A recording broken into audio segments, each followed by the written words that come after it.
gracias de todo corazón. Compañeros, debemos continuar trabajando para esta gente linda que nos ve en todo el globo terráqueo de ustedes una vez más. Qué alegría, nos llena de mucha satisfacción saber que Vladimir, una persona que ha colaborado tanto con nosotros, el hijo de la doctora Carmen, nuestra querida compañera, hermana, amiga, una mujer solidaria, una mujer de muy buenos sentimientos cristianos, de proceder profesional impecable, pues cuelga esta información que nos llena de mucha satisfacción y de esperanza. Dice: mis amigos, damos gracias a Dios por la mejoría de mi amado hijo Vladimir. Dios está obrando, oigan bien, Amén. Dios está obrando y hoy amaneció en franca recuperación de su neumonía pulmonar. Agradecemos las oraciones y toda la colaboración de mi otra familia, Iván Ruiz, el Show del Mediodía, mi Iglesia Cristiana, Rafael, Rocío Montalvo y la sociedad que se ha sumado en oración. Así es. Gracias, Elidosa, por transportar a Vladimir a Miami. El cuerpo diplomático dominicano y varios médicos radicados aquí están asistiendo. Gracias al ministro de Interior y Policía, Chu Vázquez, por toda la asistencia. Mi gente, sigamos y continuamos en oración para que Dios permita retornar sano a nuestro valioso guerrero. Ese es un joven profesional del derecho que nosotros estamos totalmente convencidos de que lo tendremos aquí colaborando como siempre. Amén. Sano en República Dominicana, sirviéndole al país. Qué bueno, qué Vamos bueno. a continuar. Adelante, Héctor. Buena noticia, transición dramática, cambio temático. Nosotros continuamos con el desarrollo del programa y los temas que palpitan la actualidad, entre ellos son, banda atención, el alza en los precios de productos de consumo masivo. Es así. Congelamiento del precio de los combustibles. Se acaba de aprobar un presupuesto suplementario de 85 mil millones de pesos por parte, complementario, ¿verdad? Por parte de la Cámara de Diputados. Ese y otros temas. ¿Para quién? Ahí voy. Ese y otros temas vamos a tratarlo en este momento con el economista y amigo de nuestro espacio, Henry Ebrá, que está con nosotros a través de Live Connect. Vamos a ver. Aquí está. Henry, buenas tardes. Bienvenido a la Telerealidad.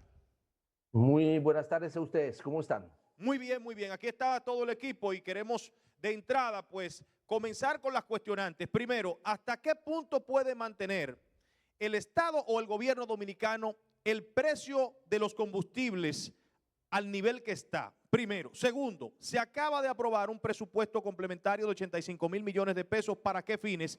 ¿Y por qué el alza de los productos de consumo masivo en República Dominicana que todavía no termina de estabilizarse? Bueno, tres platos fuertes. Así es. Vamos por el primero, el tema de los combustibles. Sí.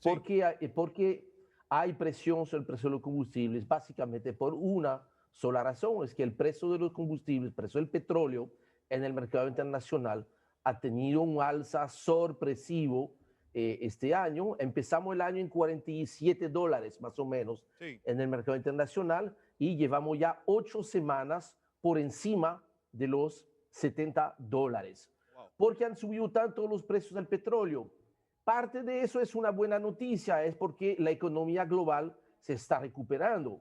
La mala noticia es que se está recuperando mucho más rápido que las capacidades de producción, y ahí en este caso hay que recordar que los países productores de petróleo el año pasado, por manejarse muy mal, provocaron un desplome tal de los precios del petróleo, sí, que en abril del año pasado los precios del petróleo quedaron inclusive en territorio negativo, o sea, bajaron a negativo.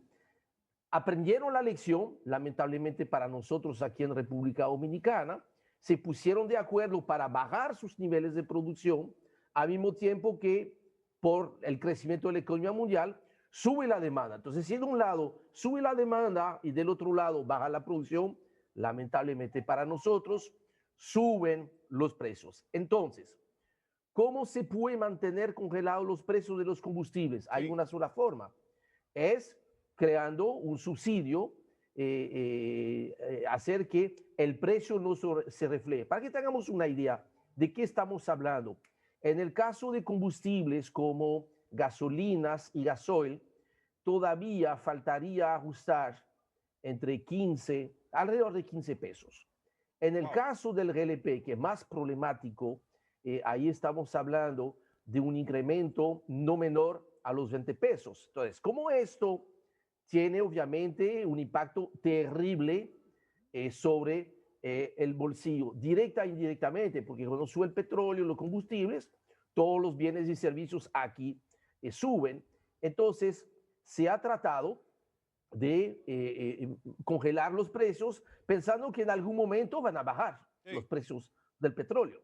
Lamentablemente ha pasado exactamente lo contrario, han seguido subiendo, subiendo, subiendo. Entonces, es la razón por la cual en este presupuesto complementario, ¿no?, que tú estabas mencionando, se ha incrementado una partida, o sea, se ha creado más bien una partida que se llama subsidio a los combustibles para 6.000 millones de pesos. Ahora, ¿qué pasa? Y eso es la mala noticia. Sí. De esos 6.000 millones de pesos, a la fecha de, vamos a decir que al cierre de junio, ya se habían comido ya 4.000 millones de pesos. Entonces, el dinero que queda, porque congelar los combustibles con los precios de hoy le cuesta al Estado entre 300 y 400 millones de pesos. Wow.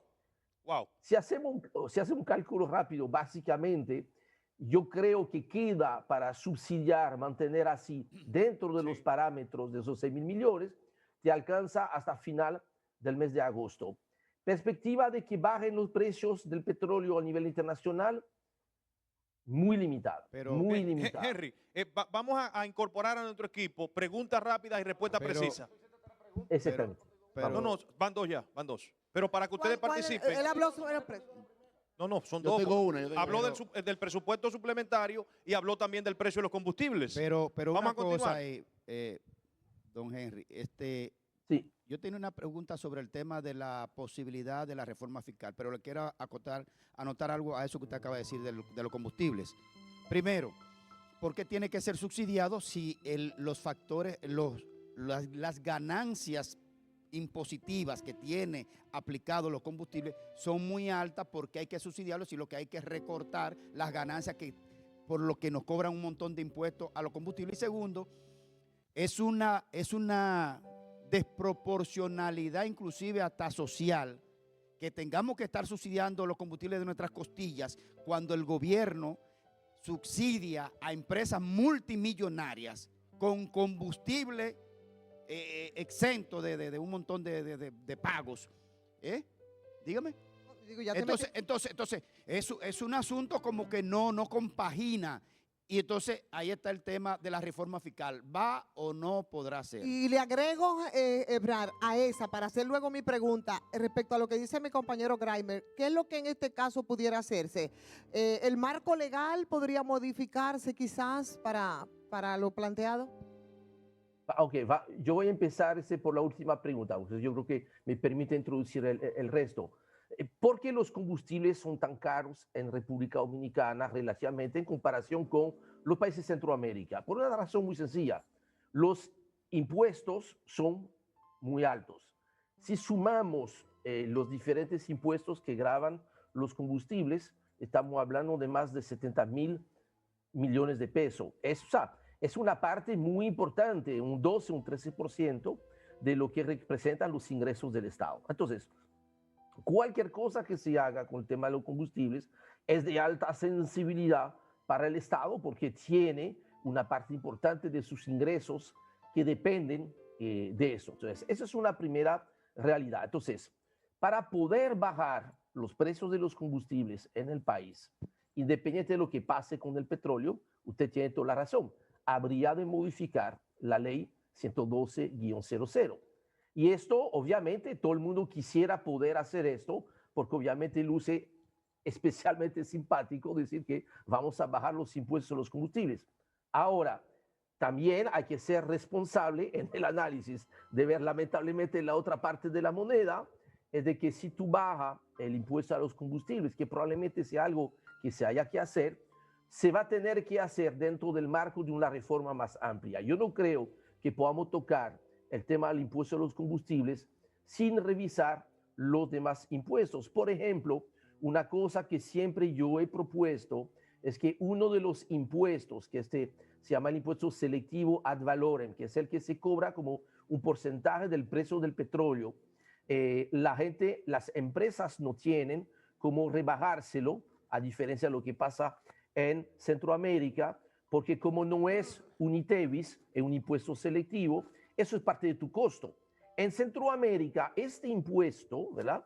No es un selectivo, es el equivalente a un ITEVIS. Entonces las empresas se lo rebajan, inclusive eso permite premiar a las empresas formales versus las informales. Este tema yo creo que solamente se puede abordar dentro del marco de la discusión de una reforma fiscal y de este pacto Pero ¿por qué social. darle el combustible a una empresa, por ejemplo, multimillonaria como la Barrigol, por ejemplo, para llamarlo por su nombre? ¿Por qué razón nosotros tenemos que sacar de la costilla de gente necesitada y pobre para planes de desarrollo de vivienda o de cualquier otra cosa? Mira, subsidiar una jodida empresa como esa y como otra. Oye, no hay que ser economista. No hay que ser economista. Pero para que nos lo expliquen en qué modelo económico es una cosa así funciona. Bien, pero no hay que ser economista. Eso es simplemente un contrato que yo menciono una, pero son varias. Por desgracia, y en el que tuvieron de acuerdo nuestras autoridades que debieron velar más. ¿No es así, Henry? O sea, un asunto de contrato como se hizo. Mira, hay dos temas con el tema de las exoneraciones de los combustibles. Estamos hablando de dos casos, prácticamente como industria, lo que es la industria minera, y en otro caso que es la generación de electricidad. Son dos casos un poco diferentes. En el caso de la industria minera, a nivel internacional, esa es una realidad internacional de captación, de inversión y esto. Prácticamente en todos los países del mundo no se cobra el impuesto a los combustibles para el sector de la minería. Ahora, parte de esta exención que tú estás dando, tú la estás recuperando porque a tener un costo más bajo, terminan pagando más impuestos. Pero esto es un tema. El segundo tema, que es el tema del subsidio a los combustibles de generación eléctrica. Hay que reconocer algo que sí se hizo hace unos 4 o 5 años atrás. Yo creo que fue una de las primeras medidas que tomó Temístocles Montaz cuando entró en el Ministerio de Industria y Comercio, fue modificar la forma de cómo se otorgaba este subsidio a los combustibles. Antes, ¿cómo se hacía? Tú eras generador, tú comprabas el combustible y se te daba la exoneración, independientemente de lo que iba a pasar con el combustible. Con el cambio, que me pareció muy atinado, tú tienes que pagar el combustible con su impuesto, y después tú tienes que demostrar qué es lo que tú generaste realmente con este combustible. Y eso ha permitido una mejor administración de esta exoneración. Si eliminamos esta exoneración, que es perfectamente probable, un impacto lamentablemente sería al subir el costo de generación, probablemente lo terminaríamos pagando de otro modo. Es un poco un catch-22 esto. Sí. Ventura, adelante.